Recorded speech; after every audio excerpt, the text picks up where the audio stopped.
One match. That's all it took. Less than 24 hours after walking onto football's biggest stage, a World Cup coach was gone, fired, erased from the tournament. And in doing so, he made history, just not the kind anyone dreams of. But here's the question that nobody could answer. Was a 5-1 defeat really enough to end the man's World Cup? Or had this collapse begun long before a single ball was kicked? Because the scoreline was only the surface, and what was happening underneath was far darker. At first glance, the decision looked like pure panic. Tunisia had just played one game, and the federation had already pulled the trigger on Sabri Lamouchi, a man appointed just 5 months earlier. Fans were confused, pundits were divided, and the football world was asking the same question.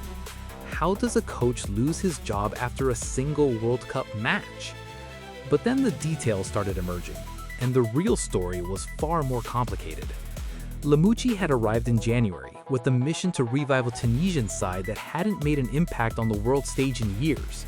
But the signs were never good. In 5 matches as head coach, he won only once, a narrow 1-0 victory over Haiti. 3 defeats, results that were quietly raising alarms inside the federation. Tensions were reportedly building in training. Players were frustrated. Trust, according to those close to the camp, was already beginning to fracture. But nobody talked about it publicly because the World Cup was coming, and hope has a way of silencing doubt until the stage gets too big to hide on. Then came Sweden. At the Estadio Monterrey in Guadalajara, under the full glare of the tournament lights, Tunisia were dismantled.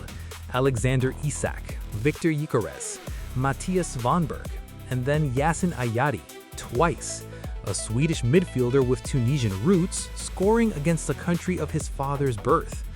The goals kept coming, and with each one, the mood inside the Tunisian camp grew darker. The coach is gone. The questions remain. And one thing is certain, this story is far from over.